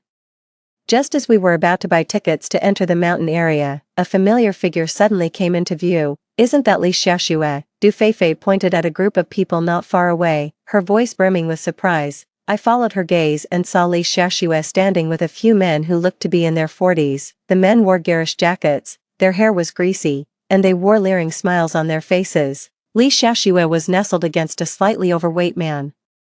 Holding a brand new phone in her hand, she was laughing coquettishly, a world apart from the pitiful, helpless figure she had presented to us before. "What is she doing with people like that?" Han Xiao frowned, her tone full of bewilderment. The three of us instinctively ducked to the side, wanting to hear what they were saying. "Xiaoxue, you're something else. You took such good care of me last night, so today, I'll take you up the snow-capped mountain. How's that sound?" The slightly chubby man had his arm around Li Xiaoxue's waist, his hands wandering restlessly over her body, his eyes full of lecherous intent. Li Xiaoxue giggled and swatted his hand away, a hint of smugness in her tone. "Of course, big brother, don't you worry. As long as you take me out to have fun, I promise I'll keep you happy. Not like those three uptight women I used to hang with. They tried to control me, told me not to play with handsome guys. Look who's finding her own way now." "Oh. Is that so?" Another man, tall and skinny, leaned in with a grin. "You've got three other friends, call them over, let's all have some fun." Hearing this, Li Xiaoxue sneered. "Humph, they're just jealous. They pretended to be nice buying me gear before, but really, they just looked down on me for being poor. Well, look at me now. I don't need them. I can climb this mountain just fine, and I get to hang out with all these cool guys. Way more fun than being with them. Ha ha ha, that's our girl." "Xiaoxue, you get it," the slightly chubby man roared with laughter, pinching Li Xiaoxue's cheek. "When we get back tonight, big brother will buy you a new bag. You can show off properly in front of those three women." The three of us hid behind the tree, trembling with rage. So Li Xiaoxue never left last night. Instead, she'd been hanging around with these men, stooping to such shameless behavior just to climb a mountain. We actually felt sorry for her before. We must have been blind. "No. I have to go and give her a piece of my mind," Han Xiao said, about to charge out, but Su Yuan grabbed her arm and held her back. "Don't be rash," Su Yuan hissed, keeping her voice low. "What good will it do to go over there now? She won't listen to a word you say, and she might even turn on us. Let's not stoop to her level. We should just head into the mountains and put some distance between us." Du Feifei and I quickly tried to talk Han Xiao down as well. She finally managed to swallow her anger, shooting Li Xiaoxue a venomous glare. The three of us straightened our clothes and were about to buy tickets when, to our surprise, those men noticed us. Well, look at these three beauties over here." The tall, skinny man's eyes lit up the moment he saw us. He pushed Li Xiaoxue aside and started walking towards us. "Ladies, here to climb the snow mountain too. Why don't you join us? We've got experience. We can protect you." As he spoke, he reached out to grab my arm, his lecherous gaze utterly repulsive. "Back off, don't you touch her." Su Yuan stepped in front of me, glaring at him coldly. "Ooh, feisty, aren't we? Cut the act. Your classmate told us you're no angels either. Other guys pay for us. We don't miss a beat. Come on, join us. The slightly chubby man walked over, looking us up and down with a grin. Stick with us. We'll make sure you have a great time today. Best part, you won't have to pay for a thing. Sounds good. Right, Li Xiaoxue followed, crossing her arms and standing beside the men, her eyes full of schadenfreude. My advice, you should just come with my guys here. They're the real deal, not like you lot who couldn't even figure out how to climb a mountain properly. Li Xiaoxue, shut your mouth. Du Feifei's face flushed red with anger. You have no shame, but don't you dare drag us into your mess. I have no shame, Li Xiaoxue sneered. I call it being smart. Unlike you stubborn fools. Killing yourselves trying to do everything the hard way. Besides, my guys want to hang out with me. They want to spend money on me. That's my skill. You're just jealous. The lanky man's expression darkened the moment he saw we wouldn't budge. He reached out to grab Su Yuan's arm. You're refusing a favor. Well, you're coming with us whether you like it or not. Just then, a clear, firm voice rang out. What's going on here? Picking on girls in broad daylight. What kind of man does that?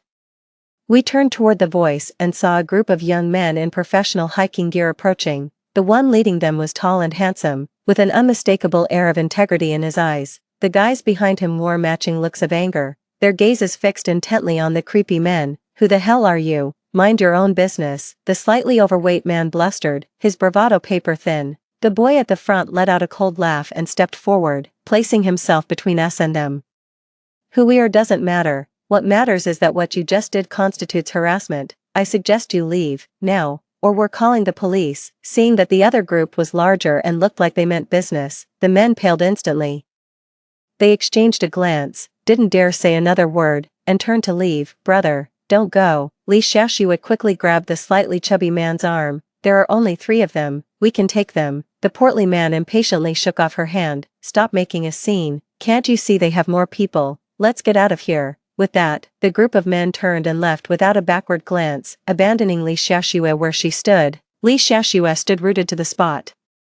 Her face flushing with anger and then paling with humiliation. She looked at us, then at the retreating backs of the men, her eyes blazing with resentment and fury. Clenching her teeth, she took off after them. The boy who seemed to be the leader turned to look at us and said gently, "Are you both all right? I hope we didn't startle you." "We're fine, thank you," Su Yuan said gratefully. "We really didn't know what to do. We're so glad you were here. Don't mention it. It's only right to help someone in trouble," the boy said with a smile. "Are you here to climb the snow mountain too? If you don't mind, we could go together. It's safer to have company." The 3 of us exchanged glances, and we could all see the hesitation in each other's eyes. We had planned to continue climbing the snow-capped mountain, but after what just happened, and with Li Xiaoxue here, we just weren't in the mood anymore. "No. Thank you for the offer." Su Yuan shook her head. "Something's come up, so we need to change our plans. We won't be climbing the mountain." "Oh, that's a shame," the young man said with regret. "Well, travel safely. If you need anything, don't hesitate to reach out to us." We nodded, said our goodbyes, and turned to head back the way we came. "So, where are we headed now?" Du Feifei asked. Su Yuan thought for a moment, then said with a smile, "Since we're not climbing the snowy mountain anymore, how about we go to the beach? Didn't Han Xiao say she wanted to lounge by the sea for a couple of weeks? Let's go to the coast, really unwind, and forget all the unpleasantness from before." "Great, I've been wanting to go to the beach forever," Han Xiao exclaimed excitedly. I nodded in agreement, feeling a wave of relief wash over me. Whatever happens to Li Xiaoxue from now on, it's none of our business. In this life, we're going to live for ourselves. We'll fully enjoy our graduation trip and never compromise our own happiness for anyone ever again. Those 2 weeks by the sea were the most carefree days I've had since my rebirth, with the salty, damp sea breeze brushing against my cheeks, my feet sinking into the soft sand, and watching the waves roll onto the shore again and again. All the previous pressure and fear were completely washed away. The 3 of us rented a beachfront cottage with an ocean view. Every morning, we'd watch the sunrise together, then take a walk along the shore collecting seashells. In the afternoons, we'd either play cards back at the cottage or explore the nearby food street, and in the evenings, we'd sit on the sand chatting and stargazing. Han Xiao even tried her hand at tide pooling like the locals. She didn't find much, but she was grinning from ear to ear like a little kid. "I wish we could just stay here forever," Du Feifei said with a look of pure contentment. She was lounging on a beach chair, wearing sunglasses, and sipping an iced coconut water. Su Yuan gave her shoulder a playful pat and said with a smile, "Once we're all working, Let's make a pact to come back here every single year. Looking at the two of them, my heart was filled with warmth. If it hadn't been for Li Xiaoxue in our past life, our graduation trip for the three of us would have been this relaxed and joyful. In this life, we've finally reclaimed the happiness that was rightfully ours. The 2 weeks flew by. We packed our bags and reluctantly left the seaside to return to school. The moment we stepped onto campus, we could sense something was off. Students on the path were whispering among themselves, glancing our way every so often with curious, probing looks. Why is everyone staring at us like that? Han Xiao frowned, tugging at her clothes uncomfortably. Su Yuan also sensed something was off. Maybe something happened at school. Let's get back to the dorm first. We quickened our pace toward the dormitory. Just as we reached the entrance, we overheard a few girls murmuring, "Have you heard? Li Xiaoxue had an accident." "Really? What happened to her?" "I heard she was scuba diving at the beach and had an accident. She's still in the hospital being treated." "What? How did that happen?" "I thought she went mountain climbing in the snow with her roommate. Who knows?" I'm not really sure about the specifics. Hearing the words "Li Xiaoxue is in trouble," the three of us stopped in our tracks and looked at each other. Why would she go diving? My heart sank. In my last life, Li Xiaoxue had her accident on a snowy mountain. How did it become a diving incident in this life? Su Yuan's expression darkened. Whatever happened to her, it's none of our business. Let's not worry about what others say. We should head back to the dorm first. We had just reached the dormitory entrance when we saw a familiar figure blocking the way. It was Li Xiaoxue's mother. She was dressed in old clothes, her hair was a mess, and her eyes were red and swollen. The moment she saw the three of us, it was as if she had spotted a lifeline. She rushed over immediately. "You're finally back. Give me back my daughter," she shrieked hoarsely, grabbing my arm so tightly her fingernails nearly dug into my flesh. "This is all your fault. If you hadn't abandoned her back then, how could she have gone diving and gotten hurt? You have to pay for her medical bills." Students passing by gathered around, pointing at us and whispering among themselves, "Let go of me first." I tried to wrench my arm free from her grip. "Her decision to go diving is her own business. What does it have to do with us? She's an adult, capable of making her own choices. Nothing to do with you." "How can you say that?" Li Xiaoxue's mother threw a tantrum, plopping down on the ground and wailing, "My daughter went out with you, you abandoned her, and that's why she got hurt. If you don't pay the medical bills, I'm not leaving. I'll make sure everyone knows how you bullied my daughter." Han Xiao turned pale with anger and stepped forward to argue, but Su Yuan held her back. Su Yuan crouched down, looking coldly at Li Xiaoxue's mother. "Stop making a scene here. She was the one who refused to stay with us. She threw away the gear we bought for her and ran off with another man in the middle of the night. Don't you know any of this?" "I don't know. All I know is my daughter went out with you, so you're responsible." Li Xiaoxue's mother wouldn't listen, continuing to wail and roll on the ground. Just then, Du Feifei pulled out her phone from her bag, tapped open a video, and held it in front of Li Xiaoxue's mother. "See for yourself. We filmed this at the foot of the mountain. See what your daughter was really up to." In the video, Li Xiaoxue was snuggled up to the slightly chubby man, giggling uncontrollably. She was saying things like, "I don't need them. I can climb the mountain just fine on my own, and they're just jealous of me." There were also scenes of the men getting handsy with her. The other students saw the video, and the murmurs grew louder. So that's the kind of person Li Xiaoxue really is.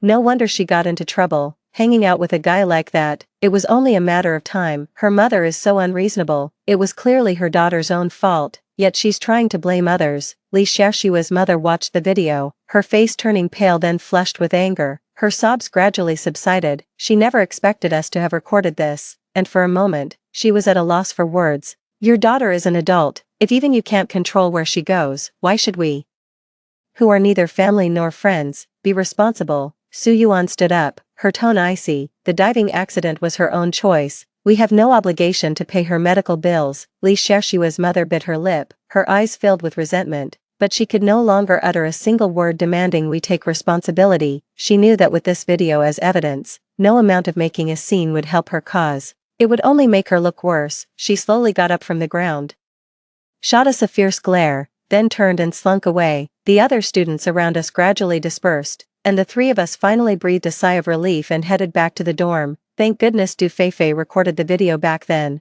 or we'd really be in a tough spot trying to explain ourselves today, Han Xiao said, leaning against the door and patting his chest. Du Feifei smiled. "I just had a feeling Li Xiaoxue would try something, so I recorded it on a whim. I never thought it would actually come in handy." Su Yuan sat in her chair, took a sip of water, and said, "But I have a feeling her mother won't just let this go, we'd better be careful." Sure enough, not long after, word got out that Lee Shashua's mother had gone to the school to make a scene. She demanded the school pay her daughter's medical bills, claiming the school's negligence in supervision was what led to the incident. But the school wasn't having any of it. The principal called her into his office directly, presented the video Du Feifei had taken along with other evidence of Li Xiaoxue being with those men. He said, "Student Li Xiaoxue voluntarily went out with others during the holiday break. Any accident that occurred is unrelated to the school. The school has no obligation to pay her medical expenses. If you continue to cause trouble here, we will call the police." Li Xiaoxue's mother was left speechless by the principal's rebuke. She then started making a scene in the principal's office again, but this time, no one paid her any attention. To everyone's shock, a few days later, word spread through the school that Li Xiaoxue's mother had stormed into the principal's office carrying a bucket of gasoline. She intended to douse it and threaten the principal, demanding the school pay for medical expenses. During the ensuing struggle, a security guard knocked the lighter from her hand, and the gasoline ignited instantly. She couldn't get away in time and was badly burned in the fire. The principal and the security guard also sustained minor injuries. In the end, Li Xiaoxue's mother was rushed to the hospital and ended up in the very same ICU as Li Xiaoxue herself. "We were all three of us studying in our dorm room when we got the news." "Serves her right," Han Xiao said, putting her book down, her voice devoid of any sympathy. "If she'd faced reality sooner and stopped trying to pin the blame on everyone else, she wouldn't have come to this." Du Feifei nodded in agreement. "It's karma, I guess. Last time around, she burned us to death. This time, she's the one who played with fire and got burned. She got what was coming to her." I gazed out the window, my heart at peace. The hatred from a past life and the entanglements of this one finally came to an end as Li Xiaoxue and her mother reaped what they had sown. I later heard that Li Xiaoxue suffered severe brain damage from prolonged oxygen deprivation during the dive. Even after being resuscitated, she was left with debilitating aftereffects and became unable to care for herself. Her mother was also revived, but with extensive burns covering her body, requiring long-term treatment. Their family, never well off to begin with, was now pushed deeper into hardship, forced to rely on the support of relatives and friends. The three of us successfully completed our studies and graduated. On graduation day, the three of us geared up and went to climb a snow-capped mountain. That's the end of today's story. If you've listened this far, please leave a comment saying happy every day, wishing you all happiness each and every day from Wei Guang.